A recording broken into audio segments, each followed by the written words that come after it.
Greetings and salutations. The U.S. economy is booming, Hawk Watchers. Yes, it is. At least that's what we've been told these last few months, over and over and over again. Headline after headline, talking head after talking head, from the Wall Street Journal to Forbes to CNBC. Even the White House has been trumpeting the U.S. economy, declaring on its website, quote, "Jobs, jobs, jobs, the American economy is booming." But buried underneath all those bold headlines and talking head fawning, something feels, I don't know, something just feels a little off. Because while the economy booms, for some, we are also seeing some very disturbing trends and things that we don't like to talk about at parties. Like the news that a homeless census in Seattle, Washington recently uncovered the number of people residing in campers and other vehicles surged 46% over the past year. In fact, according to governing.com, Americans living out of their cars isn't unique to just the city of Seattle, Washington.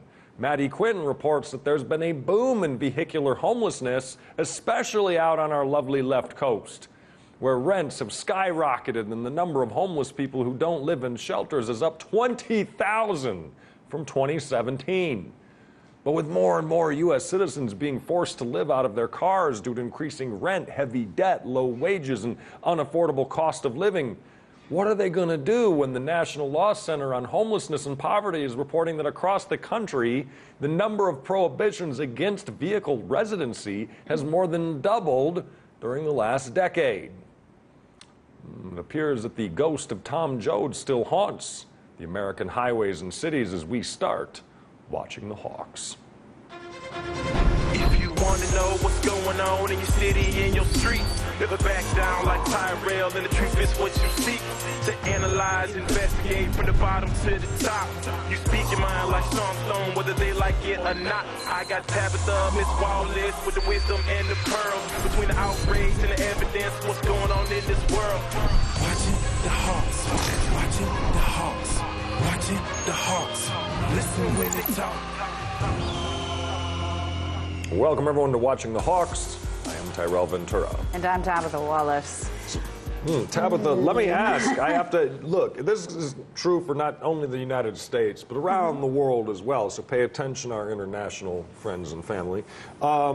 What good is a booming economy if only a small percentage of the population can actually enjoy it? Because that's what I think is happening here in the U.S. Everyone says, oh, the economy's going great. Everyone can get a job. But I don't see a lot of people really enjoying this economy the way I saw it back in, like, let's say, the 80s or the 90s, like, where people were buying and having a great time. Yeah, I would say that you can't have, it's not a booming economy if only a small percentage of your population, which is, in our case, mostly the 1%, or that top 1.00%, whatever, the rest of the 99%ers are not, they're not doing as well. And that to me is like, you don't have a booming economy. As you said, there's tons of jobs, but there aren't people to fill them. You know, there's so many issues at play here with childbirth rates, immigration, and a lot of other things that I think that it's absolutely ludicrous to ask the American people to agree that there's a booming economy and to believe it while we still have all these people who are clearly not getting any better. Living out of their cars. They're living out of their cars and then getting fines for living out of their cars. Now I got to ask you, why, break it down, Tab. Like, why is this happening? Why are people forced to be living like literally they say, I can't get an apartment, can't get a house, I'm going to pack up what little I have left and put it in my car and sleep, down the sidewalk. Like, that's insane. Why is this happening? Well, I think it's always happened. It's always been one of those things. It's usually the stories I've always heard about artists who come to LA. And you said it's a very West Coast of the United States sort of thing. And it's, actors, musicians, they live out of their car and save money and, whatever. But usually you don't see it, at least out in the open. But right after 2008, after we had the 2008 crash, you did see a lot of people. Suddenly there were like campsites of people who had lost their homes or their jobs, and that these things happen. They just happen on the fringes. So we don't see them. So we think, oh, it's just happening now. People are just living here now. Casey Roach is a program director for New Beginnings, which is a counseling center that runs safe parking programs. She told governing.com, the cost of housing is continually rising, but social service programs aren't having any increase in funding. If anything, they're getting cut. People are making a living, but it's just not enough. Yeah. And that's the deal. There's a gap. Because if the people at the bottom 75%, let's give it some room. Let's say the bottom 75%, if their wages aren't going up, but prices are still going up because making these people richer, that bottom 75%, you can't expect your base to hold all the weight of your entire economy. No, a lot of people are pulling it out of their, retire. They're pulling it out of their savings. What little they have. You have report after report saying that, if most American U.S. citizens can't even afford like an extra $400. Like if a charge for $400 comes out of nowhere, they're done. They can't cover it. No. And when you have this, and look. It's the criminalization of it, too. So, now you've taken away people's ability to, keep up with, the economy and be able to buy things and afford an apartment, but then you're going to say, look, we're going to fine you, maybe even throw you in jail for living out of your car. Like, your last thing. I mean, many homeless advocates, are now pushing for cities to start considering safe parking programs where you designate areas in the city where if you're living out of your car or an RV, you can go there and park. But the problem is most U.S. cities are exacerbating the problem by criminalizing it. The National Law Center on Homelessness and Poverty tracks policies in 187 cities across the country, and they observe that cities that bans that permit vehicle impoundment can cause homeless people to lose their shelter, transportation, and personal belongings in one fell swoop with no realistic option to retrieve or replace them. So a lot of times, either parking tickets or things like that will step up.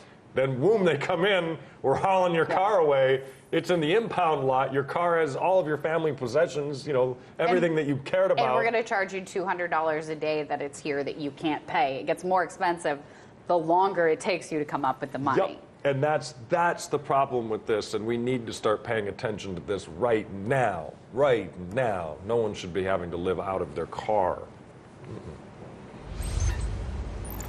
The all-powerful, all-knowing, all-consuming God that is Amazon faced a slight setback recently when its highly vaunted, much-discussed artificial intelligence-powered facial recognition system, Rekognition, with a K, made a slight snafu recently when it incorrectly matched the photos of 28 sitting U.S. congressional members to prisoner mugshots.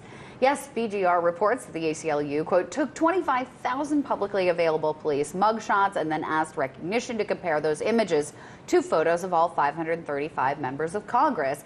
And when the results came in, 28 lawmakers were positively ID'd by Rekognition as matching the faces of arrestees. Now, naturally, Amazon was not too pleased about the test. And in a blog post, Amazon's general manager, Matt Wood, argued that the ACLU simply use the default setting on the software, which would be too low for law enforcement needs, stating the 80% confidence threshold used by the ACLU is far too low to ensure the accurate identification of individuals. We would expect to see false positives at this level of confidence. We recommend 99% for use cases where highly accurate face similarity matches are important, but settings aside, with Amazon's involvement and takeover of the shopping industry, the grocery industry, the newspaper industry, should we really now trust them in the law enforcement industry?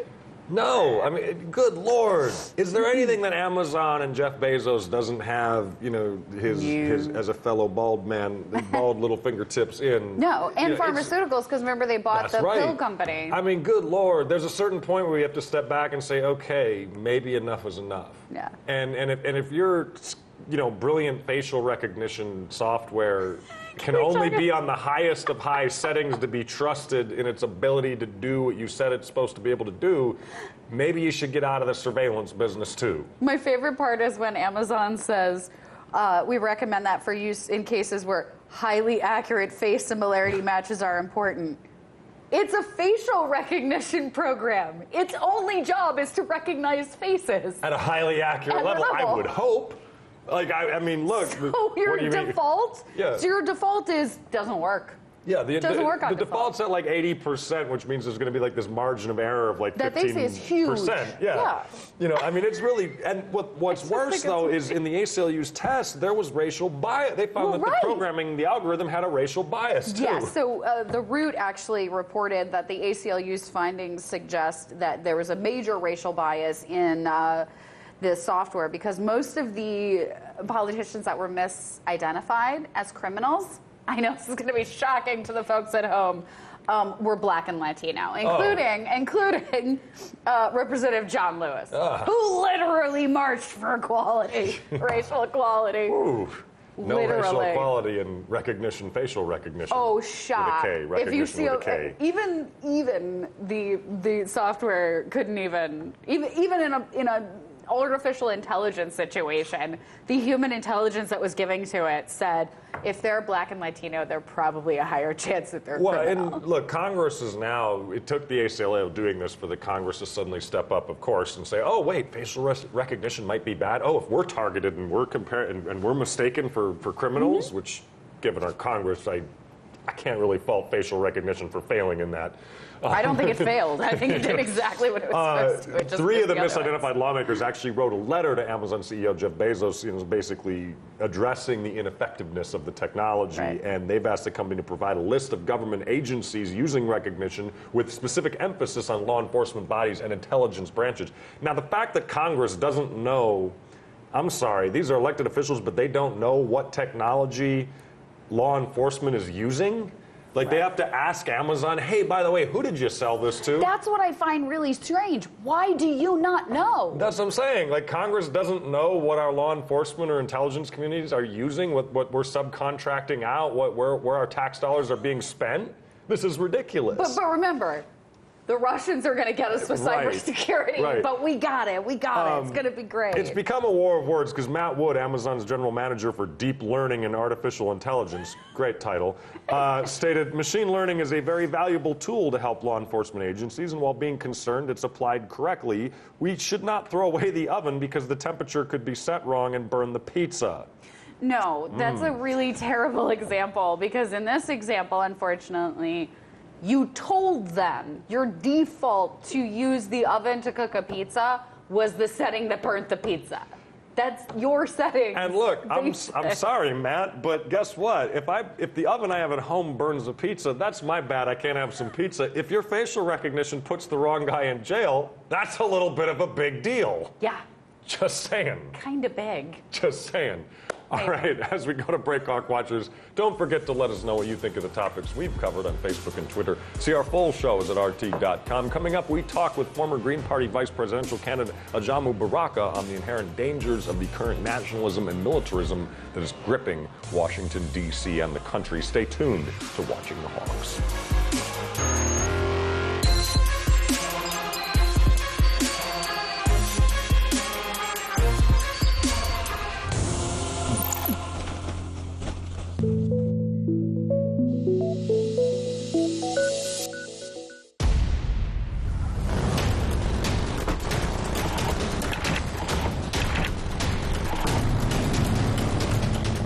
The feeling of freedom. Everyone in the world should experience freedom, and you get it on the open road. The world according to Jesse. Welcome to my world. Come along for the ride. The mainstream media, swarming with falsehoods, riddled with censorship and under corporate control, is incapable of truly informing its audience.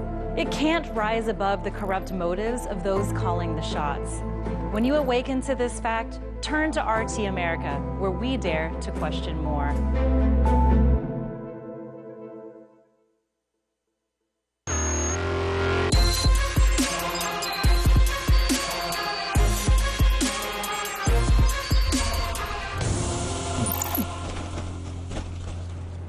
In the wake of Russiagate, U.S. President Donald Trump's recent meeting with Russian President Vladimir Putin, turning the Cold War fever gripping Washington, D.C. and corporate newsrooms around the country, up to 11.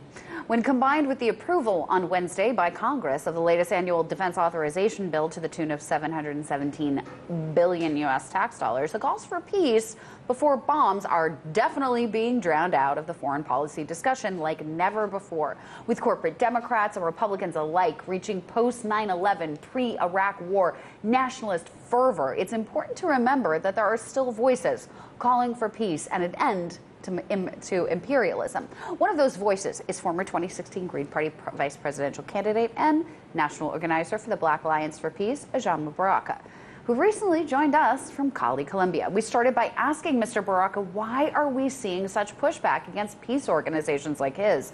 And what does that say about the political activist culture here in the U.S.?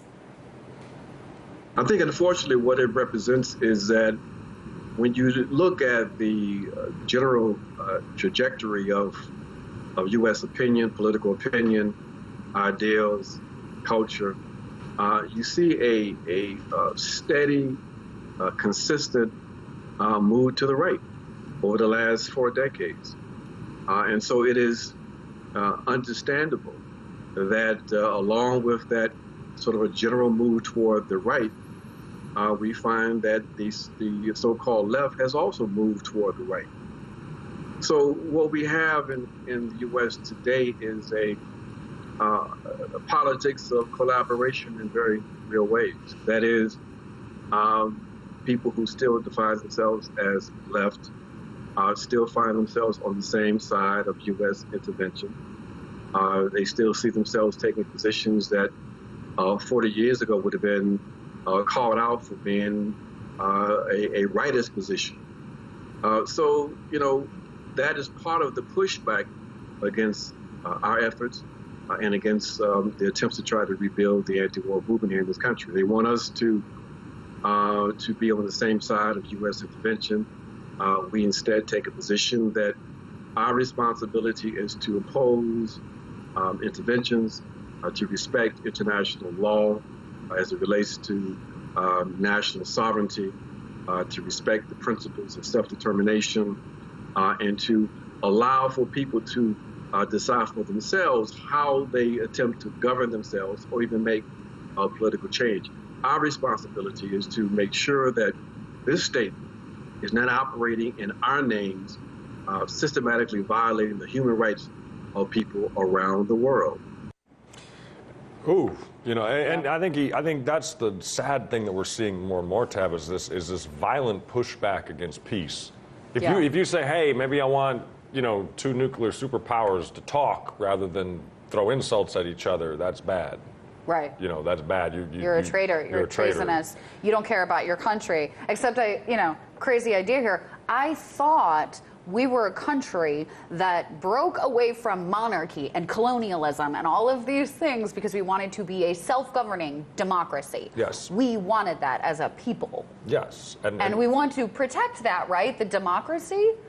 That means you can't run around telling people that they aren't allowed to hope for peace or that war is better than peace. That is nonsense. And I think he was very accurate when you looked at, like, you know, the last 50, 60 years, you've seen this drift. You know, from the 1970s on, you've seen this drift to the right, especially in foreign policy. This very, you know, neocon hardcore, like, we got to get them. Well, Bill Clinton and the Democrats of the 90s moved everything right in this attempt, which worked, which was to make the Democratic Party more palatable.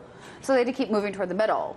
But the middle became the right. They just blew past the middle and kept going. Well, I love this, like, weird idea that somehow the middle of this country wants to drop bombs on people. Sorry. You know, I don't know anybody who's a moderate who thinks dropping bombs is a good idea. You know, it seems to be that's some, like, weird thing that's only codified in, like, Washington, D.C. circles and, like, you know, that's what they think. That kind of thing, where it's like, oh, well, the middle, they're okay with spending $700 billion a year on war. They're not. They're okay with that because we're in the middle. We moved more right.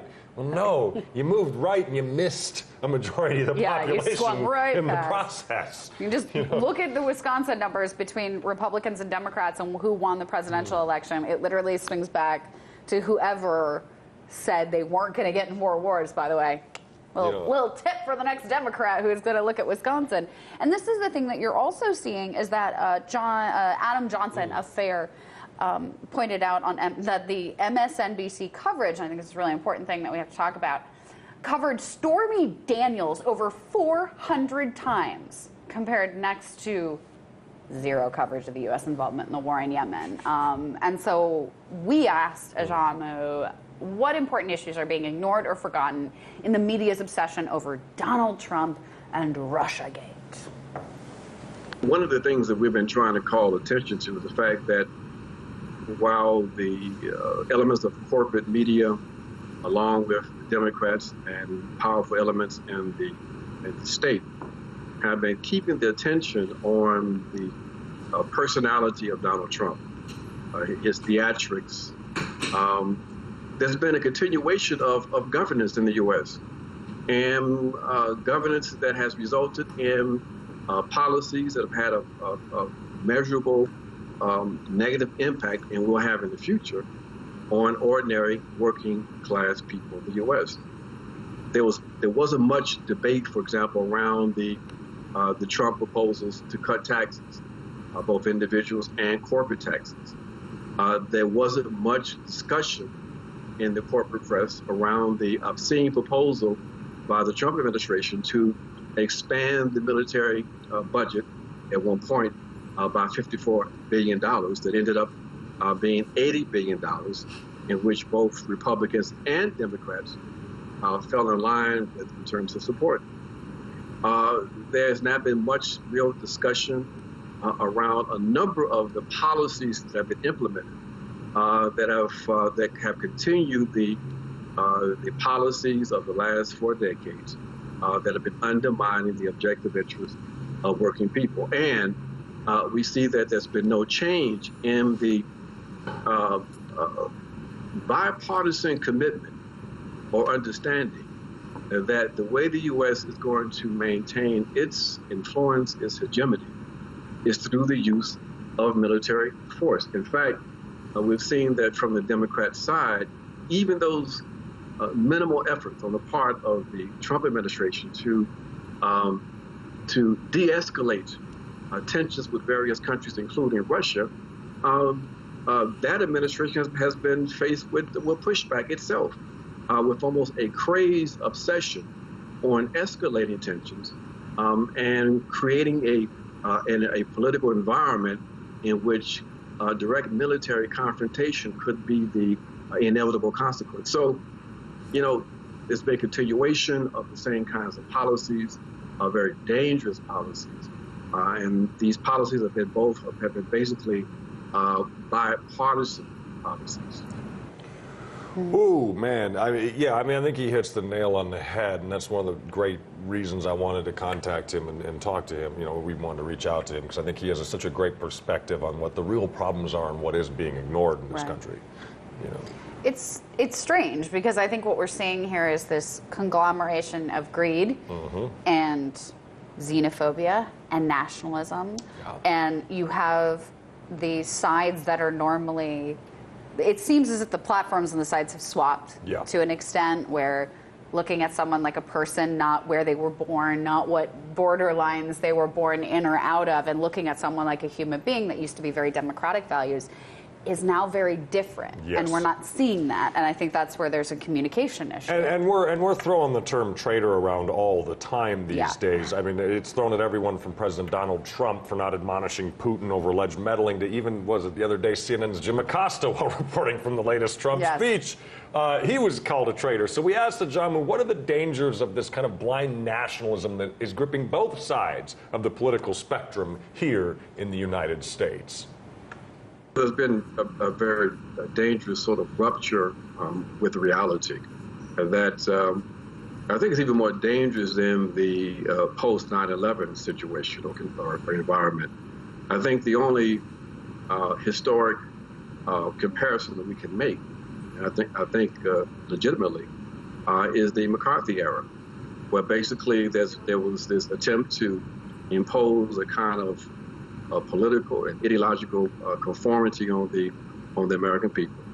That any opposition to the sort of groupthink that was resulting in the mobilization of public opinion against the Soviet Union and against ideas of progress and socialism and communism was to be seen as embracing the enemy and to be seen as treason. We see the same kind of irrationality in place today, where basically if you raise questions about the dominant narrative of collusion between the Trump campaign and the Russians, you are to be questioned. If you suggest that there are questions that are legitimate concerning the role of NATO, if you question the advisability of maintaining a connection or U.S. policies in Syria, then you are to be questioned. There seems to be an environment in which irrationality is the only acceptable route to go. And it's very because it means that critical voices that are needed to raise questions and to make sure that we don't have a complete departure from objective reality. More and more people are becoming intimidated. They're failing to speak out about the collaboration between the intelligence agencies and the private sector, and the result being that they have made it more difficult for people to receive critical information, more information to be disseminated through the internet, social media, and that there's been a sort of a narrowing of acceptable perspectives that has a very visible impact on the character and the nature of democratic practice and democratic ideals here in this country. The first libraries on Earth were constructed within temples as far back as 2600 BC. From clay tablets to papyrus scrolls, the collection of information that is accessible to a community has been a major force in the evolution of society, which is why you shouldn't judge the newly unearthed remains of Germany's oldest public library by its cover. As soon as archaeologists unveiled the walls of the structure near a Protestant church in Cologne city center, they knew it was of Roman origin and from the middle of the 2nd century. But it wasn't until they noticed these little niches on the wall that they find the secrets hidden for so long. It turns out those little niches were actually there to hold cupboards for the storage of scrolls. Turns out the Cologne Library looks like it could have held upwards of 20,000 scrolls, and its location suggests it was open to the public. It seems that the Romans and the Germans really took a novel approach to education in communities and creating a great place to go in and get checked out. Love it. All right, that is our show for you today. Remember, everyone, in this world, we are not told we are loved enough, so I tell you all, I love you. I am Tyrell Ventura. And I'm Tabitha Wallace. Keep on watching those Hawks and have a great day and night, everybody.